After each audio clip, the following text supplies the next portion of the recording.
Folks, welcome back. My name is Rudy. You're watching Alpha Investments. We have finally a Dusk Till Dawn box opening. It's been a little while. My patron Omar's like, Rudy, bro, I paid you like 47 years ago. I know, it's been a couple weeks. We're doing two Duskies, two DTDs. You know what DTD stands for, right? DTD? Down to have fun. Anyways, we got the old DM Armada Matt, which you guys know that means he has a doctorate, master's degree in Dash and Azalea. Okay, he can have Dash. Azalea is she's my princess. Folks, sit back, relax. We're gonna crack into these things. I know we have bright lights coming up, and then we're gonna have to send out some more sign-up sheets for box openings and things like that, and have some fun. But overall, I want to talk about the overall not so friendly market that we are in right now. It continues to be just, I swear Chuck Norris wakes up every day and just goes, good, excellent. How do you all like that? Does it feel good? Like, I feel like that is just the tough market we're in, man. All right, so what pack order was this? It was like token, and I don't remember the gear being in the front. 2, was it 3, 4, every set's different, 5, 6, 7. Okay, foil is okay right there. Okay, it's not in the back. That's good. Rare and oh wait, the Majestics are in the last card though. Yikes, that's never good for condition, the little corners and everything. Okay, so yikes. Okay, why did they do that? James, Allison, why'd you put why do you put the good stuff in the back? Put the token back there. Buffer it, man. Protect it from the factory. Anyways, Majestic. So I think the most interesting thing about Dusk Till Dawn was obviously people want these crazy sketch serialized, impossible to pull, insane cards that even when someone pulls it, it changes hands privately and never even makes it to the open market. I get it. Full common. But I think what's more interesting, nice little helm there, is the overall, most cards that people want to play the game are the rares. Most rares in this set are probably around $1. Okay? Now, beautiful cards. Jeez Louise, look at these things. Good Lord, look at that Angelic Wrath. Beautiful. But what's interesting is the amount of some of these Majestics in this set that are still quite, oh, that was a foil rare, our first one in the box, are surprisingly holding up very well financially. Like, I mean, there's a couple Majestics. They're 5, 8, 10, even, there's even a $20 regular, not foiled, not extended art, just a regular Majestic. I hope we pull it so I can show you. But it's just kind of shocking. All right. Soulbound Resolve. We have a legendary already in the box. It is a rainbow foil legendary, not a cold foil. Looks pretty nice, though.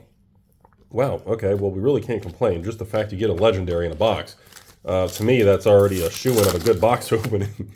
I don't think anything else at this point. Doesn't really matter what we pull at this point. You already got a legendary at the beginning of the box. God, look at the foiling on that common. So, I mean, that alone, what a good box opening. My goodness.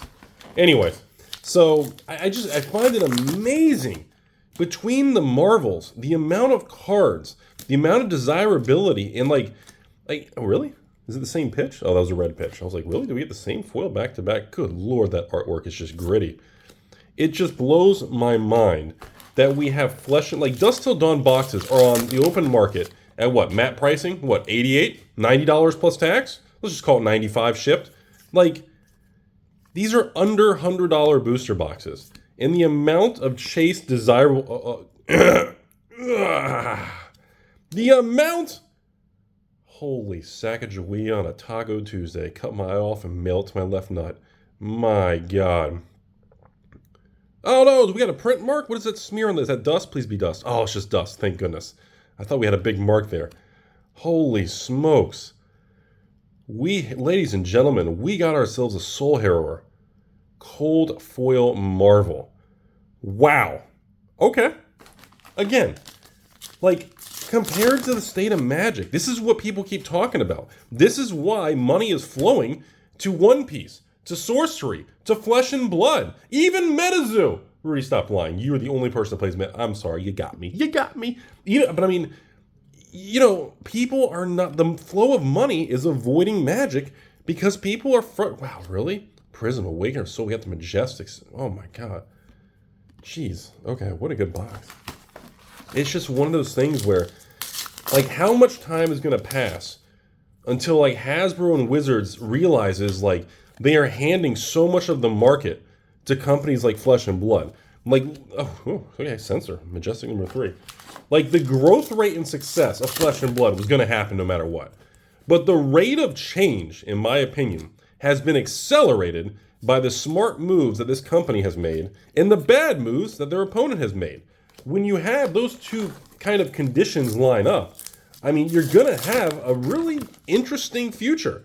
And when these big companies become so cocky, they think they can do no wrong, well, oh my God. Okay, is the foiling getting better? Or do I just have the lighting really good today? My goodness. Holy smokes. So that's the first half of box 1. Like, we've done half of a box. We have a legendary rainbow, a cold foil marvel, 3 regular majestics. Like, price this out. Like, this is under $100. Like, Wizards wanted stores to sell Commander Master set boxes for $400 a box at release. I chose to skip it because my instinct was just not cool about it, which was smart. Later on, we went back and we offered patrons Commander Master set, obviously at like 40% off, and worked really good actually. But I mean, you know, they wanted us, you know, what? Ooh, okay, our first foil majestic. We had a prayer over here. Okay, that's probably going to be our only one and only foil majestic for the whole box. Usually only get one. But it's just kind of, you know, there is a point where it's like, okay, they wanted us to sell $400 set boxes. And I'm over here looking, ooh, okay, they must have gotten the foiling better since Dusk Till Dawn. I don't remember the foiling popping this much. I remember how we used to talk about some of the foil didn't pop very much. But dude, I feel like, holy smokes, like the foiling really stands out, at least on this particular batch of Dusk Till Dawn. Maybe it's me, but wow, the colors on these things really stand out. Foil rare. Anyways, at least that's just what it looks like so far. But that's what, I mean, you know, I don't understand if there's any other card game on the market right now that you can buy for under $100 booster boxes, and you can have this many pulls, this many playable cards, collectors, investors, like financially and playability. Like, it's hitting all the targets. And Rudy, you know, Hype Man Rudy, you know, bring back Hype Man Rudy. Like, I don't understand how people aren't like blown away by this stuff. Like, how is this not a bigger thing? Or we just got an absolutely ridiculously good box today. Yep, we got a little rugged roller there. All right, so we're getting ready to go to box 2. Omar, I mean, even if every single pack from the rest of this box now has nothing in it, at this point it doesn't even matter. This box 1 was just stupidly nice. All right, so we got rare. Okay. I was like, this is an outrageously awesome box 1. It's just crazy, man. Absolutely just wild stuff. And I just feel like people aren't... Ooh, violet. God, the foiling on that. I feel like just there's moments and times when we go through all this stuff, and like I feel like the market sometimes gets things wrong. And we talk about this many times over the years. Whenever we've talked about banner. I don't remember if this was. I can't remember. It's becoming a blur now. I've been watching all the bright light stuff and the spoilers and the cards. I can't remember now. I'm getting confused. And We've talked about how the market can stay wrong and irrational longer than we all want to admit. And then sometimes the market has a shock to it, kind of a system shock. And then suddenly everything gets repriced really quick, and that's when people freak out. Oh my God, it's beautiful. And that's when people freak out. Oh, Runic, wow, how many? That's 5 Majestics plus a foil Majestic. God, what a good box. Oh my God. The only thing we didn't get is what? An extended art? Is it the only thing we kind of really missed in this box opening? Oh my God. Requiem for the Damned. Jeez, man. 6 Majestics. So, unless I missed it, because I went too quick, let me check my rare pile one more time. I feel like the only thing we missed was extended art. I did not see any extended arts. Did I miss it? I'm not seeing any extended arts. Did I go too quick? No? Okay. So that's the only thing we missed, was we did not hit an extended art in this video so far. But holy crap, what an amazing, amazing box 1, everybody. All right, box 2. Quick and easy there. Omar, congrats on the box 1 for, you definitely turned a profit on that. Like, that's, like, I feel like if you're a store and you're evaluating everything and you're trying to sell singles or flip cards and all that stuff, like, there becomes a point of like, okay, should I try to buy $400 set boxes from Wizards of the Coast? Or should I literally just buy an entire case of Flesh and Blood, which is 4 boxes, not 6, and like I feel like you have a better probability on a large scale going with non-magic mass box opening. God, break them. I don't know. And I know some of you are going to, Anthem. Anthem of Spring, Majestic. We didn't get that in the first box. And I know what the negative side is going to be. I know some of you are going to say, well, Rudy, the liquidity difference is the problem. I know that's what people are going to say. Ladies and gentlemen. Oh! I wasn't even paying attention. I was like, ladies and gentlemen, we got a foil Majestic, and there's a flipping cold foil rare sitting right behind it. It's just frontline plating, not a major home run hit, although I love the amount of cold foiling on this particular one. It's a lot more than I remember. We have a foil Majestic Poison, holy smokes, and we have a cold foil. Like, what a pack, man. Holy smokes, that's going to be a really tough pack to beat. I think we just seen the peak of the video. I do not know if we're going to be able to top that in this video. And rare. Anyways, so I know even myself, I've been very critical at times with Flesh and Blood because I notice online, like, for some reason, like, the majority of the volume of we got an extended art. Herald of Rebirth. It's just a rare one. Now, the Majestic extended arts tend to be a lot more pricey and desirable. The rare extended art ones tend to only be a couple bucks. They're not super crazy, but beautiful extended art nonetheless. So, you can get marbles, foil Majestics, legendaries, fableds, cold foil gear, extended art rares, and Majestic. Like, fuck, man! Look how many things you can pull! And then we do like a Magic Boulders Gate box opening. I'm like, well, I hope we get a dragon, otherwise the patron loses 99%. Like, it's crazy, man.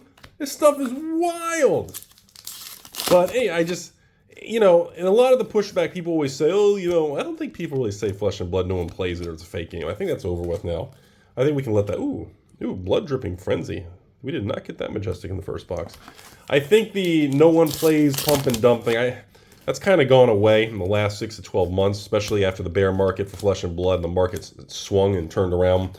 I noticed that that meme seems to be kind of finally dead. I guess we can finally retire the no one plays this game, Flesh and Blood's a scam thing. I guess that's, oh, God, that gets me every time, that stupid token.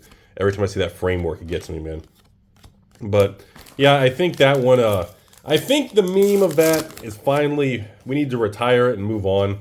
I don't think that's really a valid or a funny meme anymore because it's just, everybody knows. There's been, oh, another Poison the Well, really? I think it's just, it's not as funny anymore as it was in the first couple years when people truly believed it.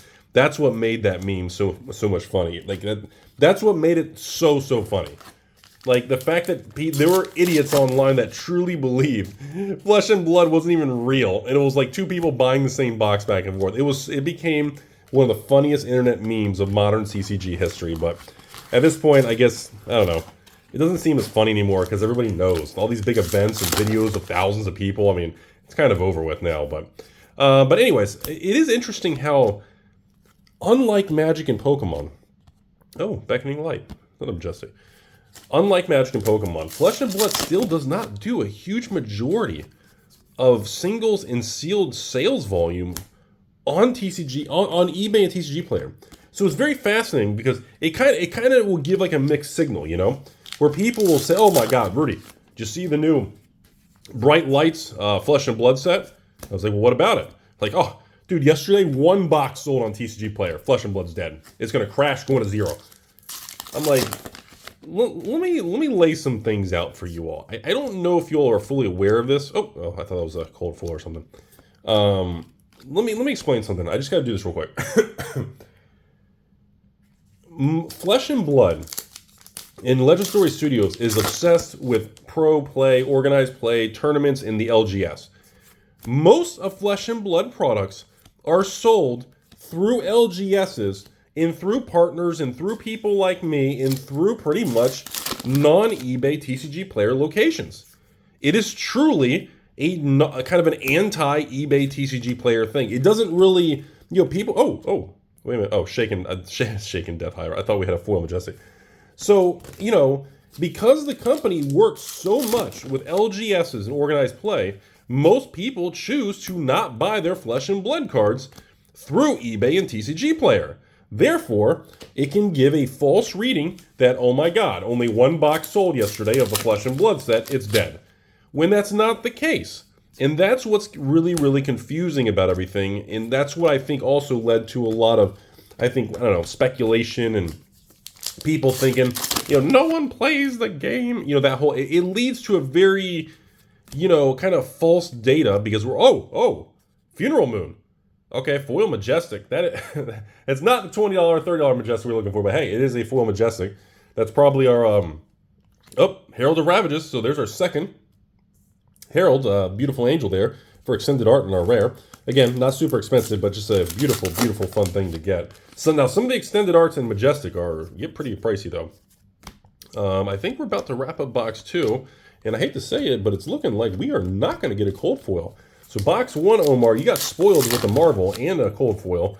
Box 2, it looks like you are not going to get either one. You're going to get hosed. So box 2, widespread ruin. Last pack of the video, and then we're wrapping it up here. Is it going to be a cold foil? I'm thinking foil common. It is not. So overall, box 2 was weaker. Box 1 was phenomenal. Omar, thanks for being a very kind patron. Everything is headed your way. But ladies and gentlemen, the Flesh and Blood market is expanded so much, and the amount of sealed product in single card transactions that take place off of eBay and TCG Player cannot be underestimated. It is massive. I'd be willing to bet that probably, if I had to break down the whole share of everything, I would say it's probably something like 30% of all sales happen in person, in stores, in events. I'd say another probably 50% probably takes place on actual LGS websites and direct kind of like me, where I don't use TCG Player or eBay much anymore, at all. And I think the last small 10-20% kind of takes place online normally. I think that's a very confusing thing for most of us who come from Magic and Pokemon. And that's a very wild concept because it goes against what our instinct says. It's, okay, well, what's the sell-through rate, Rudy?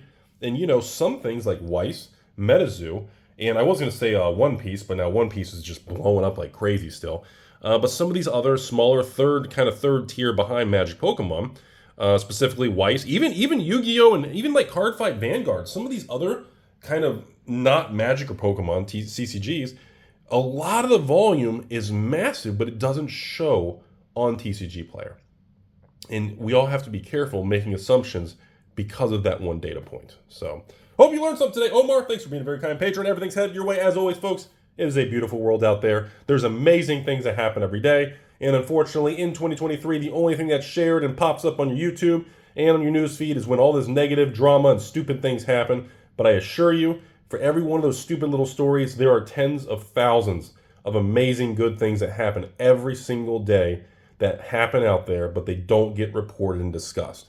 And life is a beautiful thing, and it's just sometimes it's difficult to see because the media and our culture feeds on bad things and drama and negativity. But I assure you all, it is a beautiful world. Spend your life with good people. Have good people around you. It will lead you to better directions and allow you to have better opportunities. Do not spend your life succumb to drama and negative, that spiraling negative. Oh, look what's happening bad over here. Oh, what did that store do? Oh, is Rudy doing something? It's a lot of good things out there, folks. Have a great day.